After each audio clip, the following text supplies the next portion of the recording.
Hopefully in this episode, we'll get answers on whose voice that was. Gachiakuta, episode 9. This episode starts off outside of Ruto's room. Once we get inside, it's really dark, and Ruto's in the bathroom washing his gloves. After washing his gloves, he walks back to the bedroom, and for a split second, we see his bed move, and his attention is fixated on the bed now. Suddenly, we get to see that Rio is laying on the bed, and she asks, "What are you doing up?" As she goes on, we get to find out that they set off tomorrow. I believe we didn't know this beforehand, but Rio's room is right above Ruto's.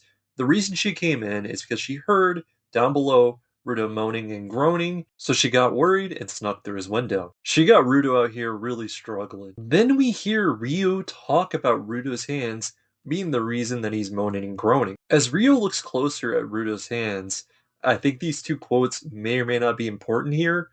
Those wounds look nasty. They don't exactly look like burns. And Ruto responds with, "You'd have to ask my asshole parents." What Rio says here next really hits off with Ruto. Parents give us a lot of things, don't they? Ruto's eyes sort of shift into this realization. As Rio makes her exit, she finishes her words. Good things and bad. After coming back from the opening, things get sort of interesting. You have Engine, Gris, and Folio outside of this door. Whenever we look inside, it's the graffiti dude from the mess hall from earlier rocking it out. With a cut, we are thrown in the meeting being hosted by Corvus, with Emu by his side. Now, Ruto is the one being talked to, and Engine is there with him. The context here is it's midway the meeting.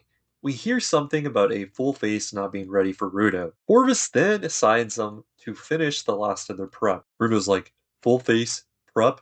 What do you mean? Our man Engine comes in to explain. There is a thing we cleaners are obligated to wear when we enter a no man's land. Ah, that's what he means. Engine proceeds to pull out a gas mask and explains that there is an artist in our ranks. Not only does he make the full faces, but also the clothes. And so we get to see that is the connection to the guy rocking it out in his bedroom from earlier.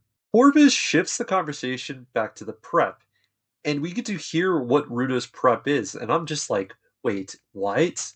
Phrased simply, you'll have a spell cast on you. That was much different than I thought it would be.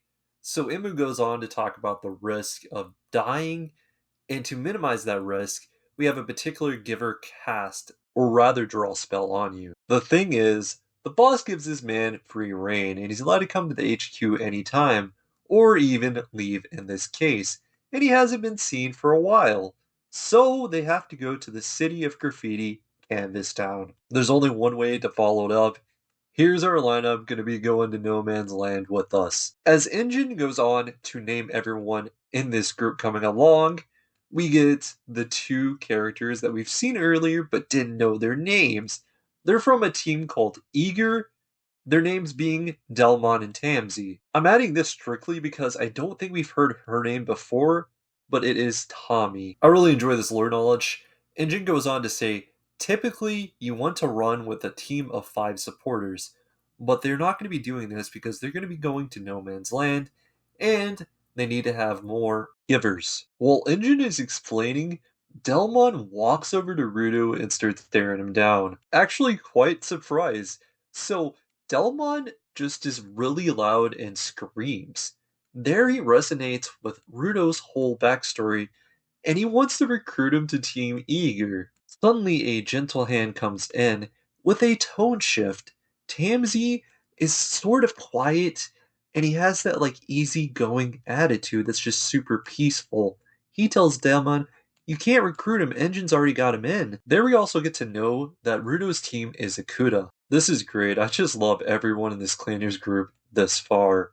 Delmon is told by Engine to lead off with the speech, which this man just starts shouting and everyone just starts cheering on top of their lungs. After that, we're finally heading out. And I'd like to remind everyone as the scenery starts to change, the art that is showcased graffiti-wise is by a real-life street artist. Please excuse me if I butcher this, Hideyoshi Ando. As they're driving along, we get to see from the distance what Canvas Town looks like. Ruto is wowed away with this, and I am as well. Finally, they made it, and we get a closer look. Bruto asks about all the cities on the ground being built like this, which Tamsi's there to respond. Most of the big cities have the dome thing going on. It protects them from spear litter. So now I can understand why the spirits are hated. The rain that falls down ends up becoming this trash rain, which if you're not in a city and you're just living out in the open, you're more than likely going to get crushed and get killed. Seemingly, something interesting is going on. There's two guys outside, and one of them notices something about the city. It's kind of weird and unusual. The door's open, but he can't go inside. The same thing is for his buddy as well. The two guys stand to the side as our cleaners team goes through easily. Rudo's still standing back hesitant. Engine calls out, "Don't worry, Rudo, just walk on in." One engine says, "So long as you're not planning any funny business, we know what those guys are up to. No good." I really wish I could show more of this artwork, but inside of the city is some of the most amazing street art ever. This is just one of those things you gotta look at from a perspective. Not only are they animating this, but the art in the background is seamlessly just so beautiful as they're walking by. Of course, Canvas Town is a place where you can go and create your art freely. But what I'm trying to say is look at this gorgeous art. As they're walking, it is stretching. It is like as they're moving, you can see more and more of it. We got some Magic School Bus plotline going on here. Bruno thinks we're here just to look at art. Engine's like, no, we came here to meet the artist giver who's based out of here. So with this artist giver, he's going to be the one to cast this on Rudo.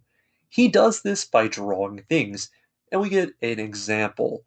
He drew something on a wall in the city to stop people from coming in that have bad intentions.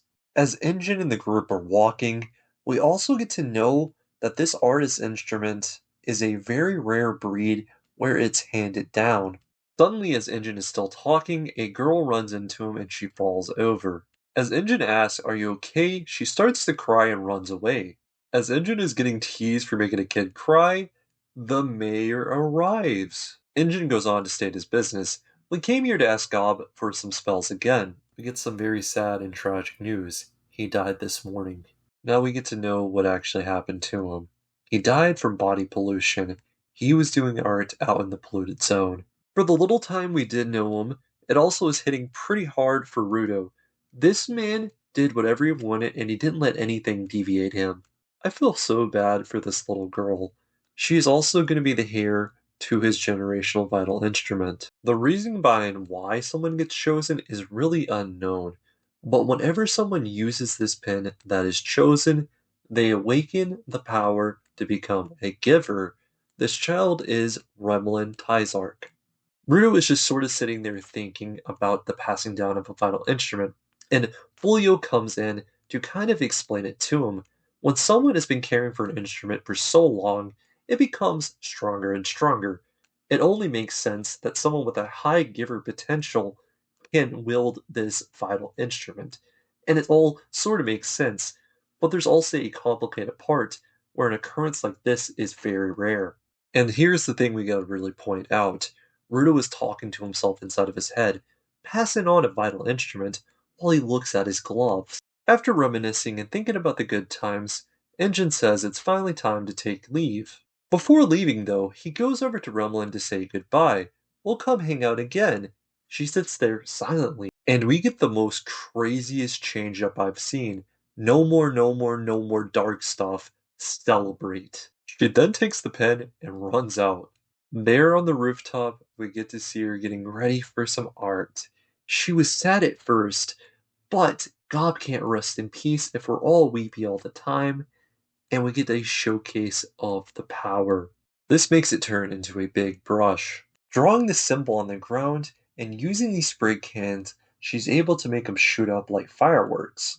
As these fireworks shoot up, she yells, "Let's party," and she brings everyone together in this city. This is what I gotta say about today's episode.